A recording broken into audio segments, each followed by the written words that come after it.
gente, tudo bom com vocês? Estamos aqui para a aula 5 de filosofia e essa aula vai ser um encontro para a gente pensar um pouco a respeito de um filósofo chamado Francis Bacon.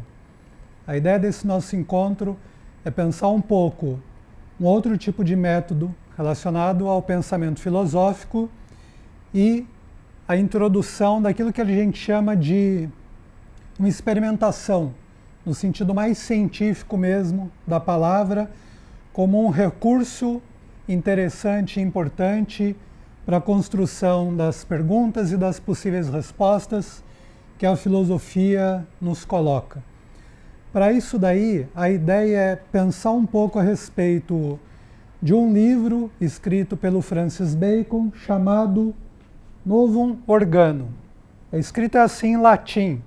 Latim, vale lembrar que na época em que esse livro foi escrito, ele funcionava como uma espécie de língua geral das ciências e da filosofia, com um papel mais ou menos parecido com aquilo que é o inglês hoje, como uma língua disseminada no mundo todo, né? Por que eu escolhi esse livro para vocês? Por dois motivos. Primeiro, Francis Bacon traz algumas ideias sobre a questão da experiência das pessoas e principalmente sobre o olhar como um momento importante da construção de conhecimento. Segundo, porque esse livro traz aquilo que em filosofia ficou conhecido como teoria dos ídolos, que são 4. O que o Bacon chamava de ídolos da tribo, da caverna, ídolos do foro e ídolos do teatro.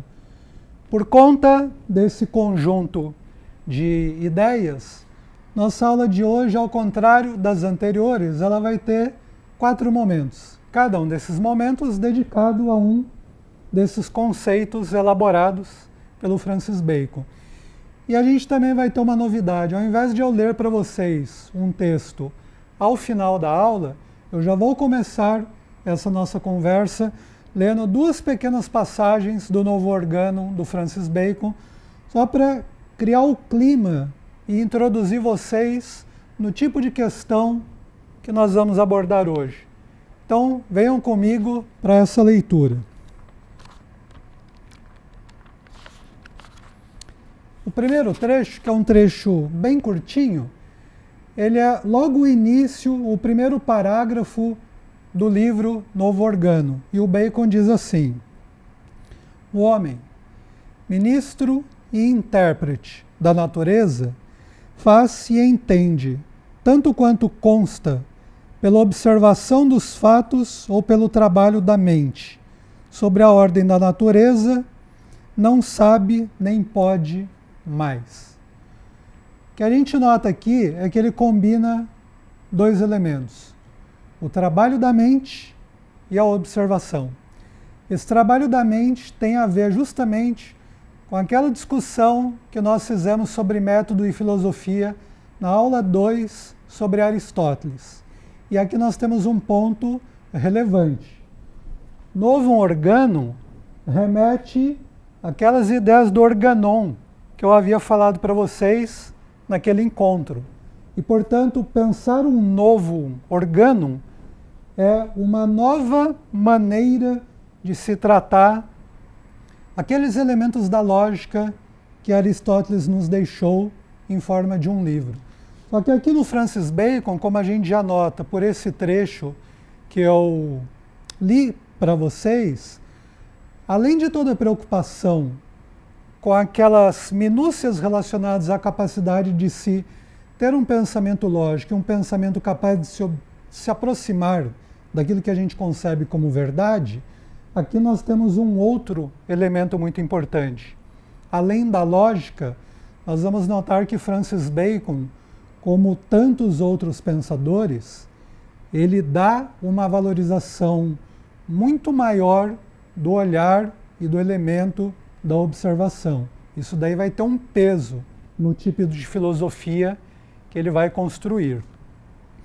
E o segundo trecho, que é um pouquinho avançado nesse livro do Bacon, ele diz assim: os ídolos e noções falsas que ora ocupam o intelecto humano e neles se acham implantados, não somente o obstruem a ponto de ser difícil o acesso da verdade, como mesmo depois de seu pórtico logrado e descerrado, poderão ressurgir como obstáculo à própria instauração das ciências, a não ser que os homens, já precavidos contra eles, se cuidem o mais que possam.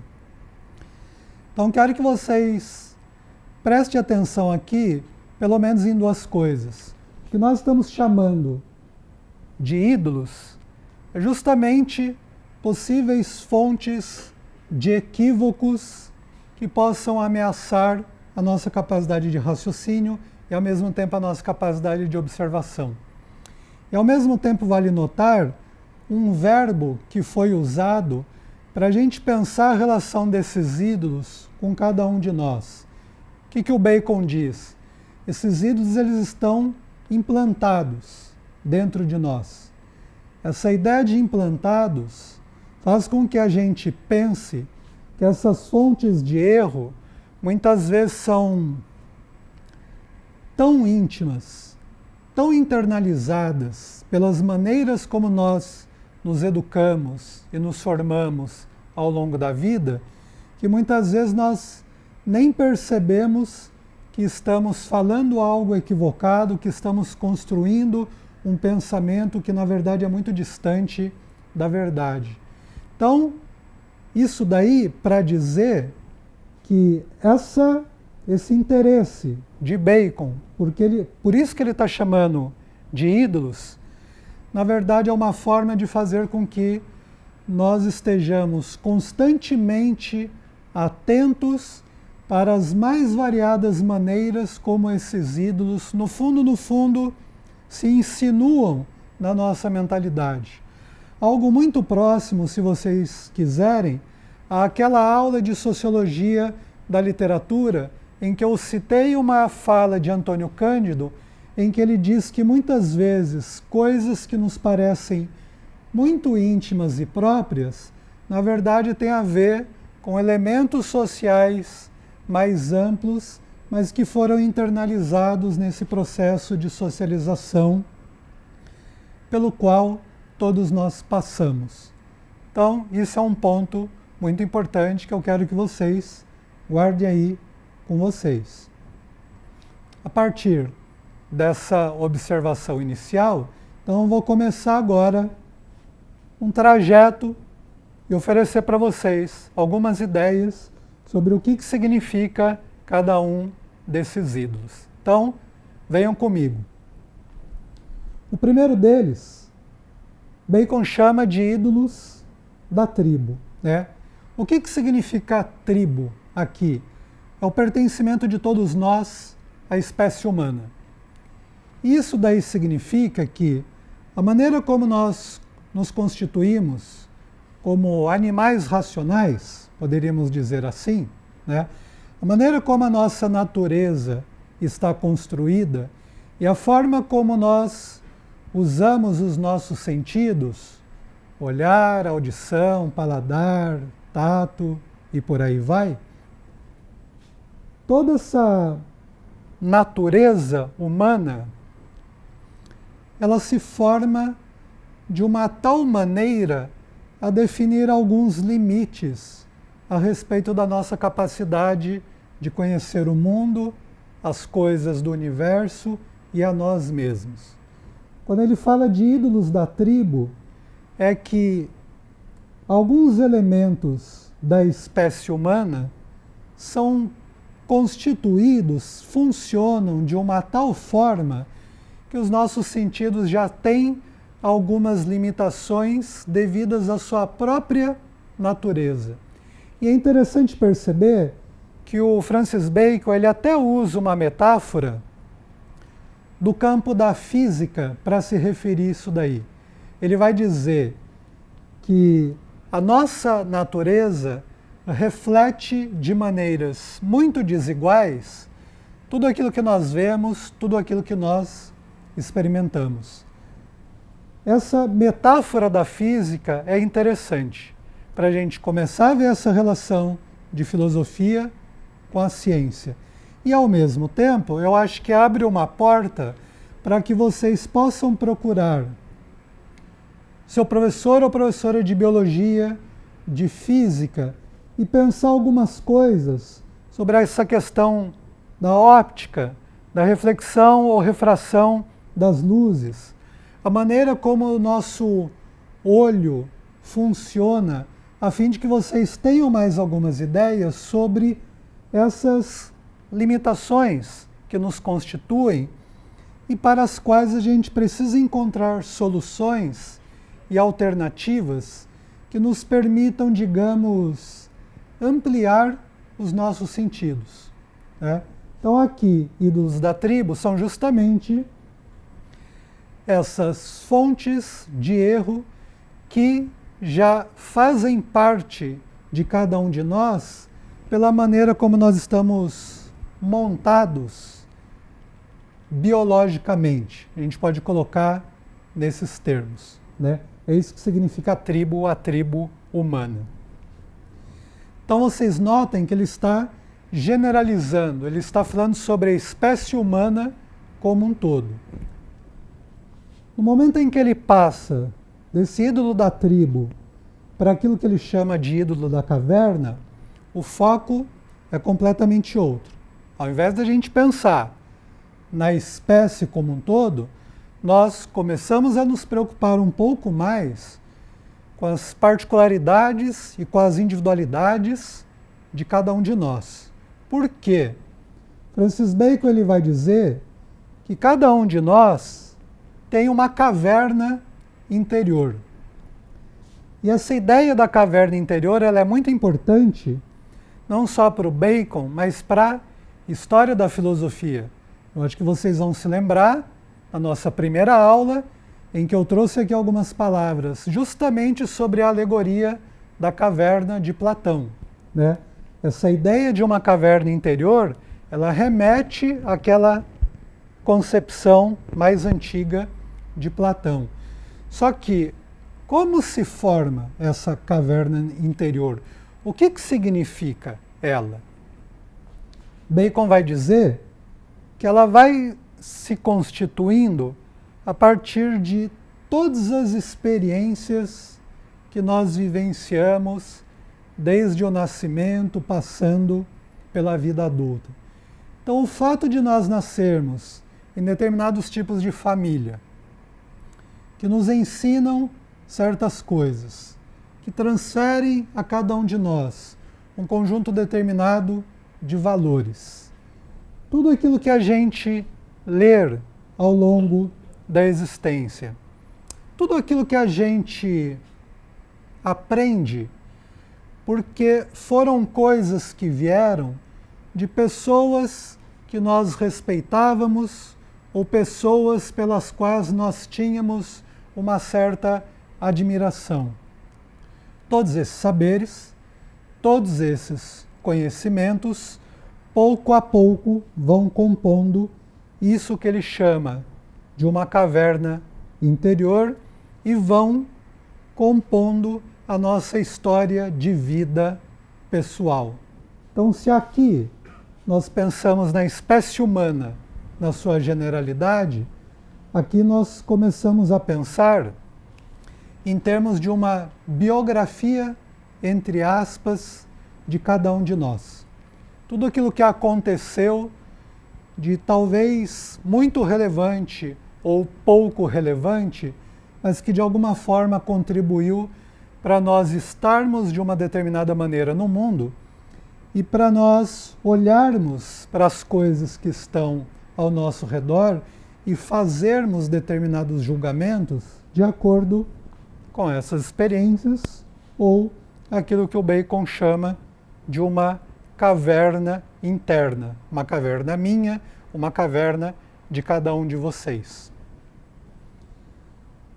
Passando por esse ídolo da caverna, o Bacon ele chega a um terceiro conceito dentro desse quadro teórico que ele nos oferece, que é o que ele chama de ídolos do foro.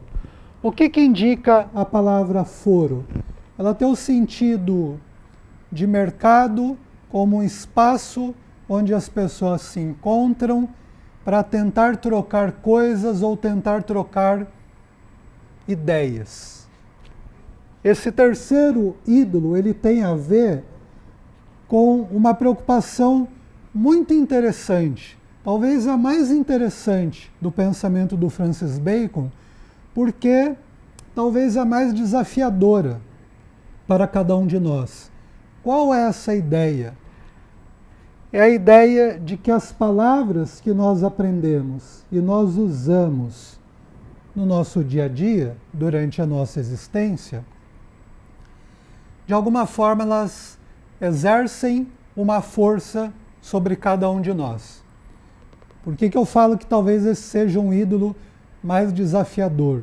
Porque normalmente nós consideramos que usamos todas as palavras de acordo com nossas vontades e nossas intenções, como se nós tivéssemos total domínio, pleno controle sobre cada uma das palavras e termos que nós empregamos na composição de um argumento, de uma reflexão que nós estamos fazendo. O que o Bacon vai dizer e vai chamar a atenção é que talvez nós precisemos prestar atenção na força que algumas palavras, pelo seu conteúdo, muitas vezes exerce sobre a nossa capacidade intelectual. Então existe uma inversão. Ao invés de nós sermos os senhores desses termos e palavras que nós usamos, na verdade nós estamos, entre aspas, sendo usados por elas. Nossa maneira de julgar já tem um certo direcionamento de acordo com essas palavras. Qual é a ideia que o Bacon fala nesse livro que ele escreveu? Todas as palavras têm determinados sentidos. Esses sentidos, eles fazem parte da experiência humana. Francis Bacon vai dizer que essas palavras são formadas pelo vulgo. O que significa o vulgo? Para aquela espécie de senso comum que é mais ou menos espalhado por todas as pessoas que compõem uma determinada comunidade ou uma sociedade. O que ele está nos desafiando a fazer é imaginar a possibilidade de pensar a formação dessas palavras. Imaginar a possibilidade de que a língua ou as línguas que nós falamos, elas têm uma história. Elas se constituíram de uma determinada maneira. E, portanto, quando nós usamos certos termos e expressões, elas têm uma carga de significado e muitas vezes de valor tão grande que isso daí já dá uma direção para você pensar de uma determinada maneira. Então, aquela preocupação com os erros, ela fica tão radicalizada no pensamento de Francis Bacon que ele faz com que a gente, a todo momento, pense melhor nas palavras que nós vamos usar no momento em que nós queremos dizer certas coisas, mas principalmente que nós sejamos capazes de pensar quais são as melhores palavras, conceitos ou metáforas para nós trabalharmos esse desafio de conhecer as coisas da vida, do universo e também de um autoconhecimento. Então isso é um elemento muito importante disso que ele chama de ídolos do foro. E aí, para chegar ao final da nossa conversa hoje, há um quarto conceito dessa teoria de ídolos, que ele chama de ídolos do teatro. E o que significa esse teatro? É o próprio teatro da filosofia. É a maneira como a filosofia é construída e os próprios filósofos se apresentam e muitas vezes são consagrados em função das ideias do trabalho que eles realizaram. O ponto importante aqui é a gente tentar imaginar que esses grandes homens que construíram todo o pensamento e a história filosóficos, pouco a pouco vão obtendo reconhecimento e respeito. E normalmente, quando nós lemos, corremos o risco de fazer uma leitura devocional.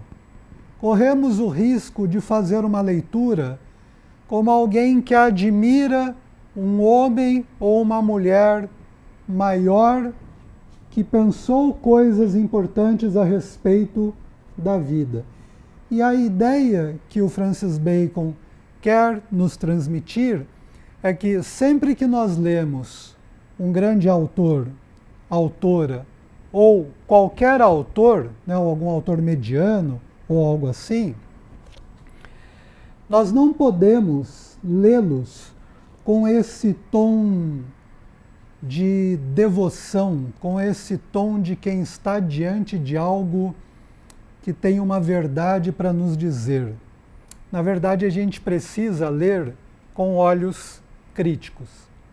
Nós precisamos ler esses grandes homens e grandes mulheres sempre com uma certa dúvida, que fique mais ou menos em estado de alerta e que faça com que essa leitura não seja simplesmente uma aceitação passiva daquilo que está sendo lido, mas que nessa leitura que cada um de nós faz, nós sejamos capazes de fazer questionamentos, duvidar, colocar problemas.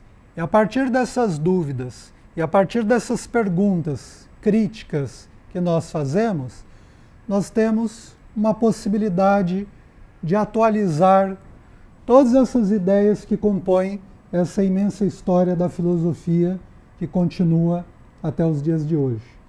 A ideia é justamente essa, que pensando nessas limitações da natureza humana, pensando nas particularidades que compõem a formação de cada um de nós, imaginando os significados e as histórias da palavra e das línguas que nós usamos, conhecemos e dominamos. E ao mesmo tempo, fazendo uma leitura crítica de tudo aquilo que cair na nossa mão, e isso vale para qualquer disciplina, vale para a história, para a língua portuguesa e por aí vai.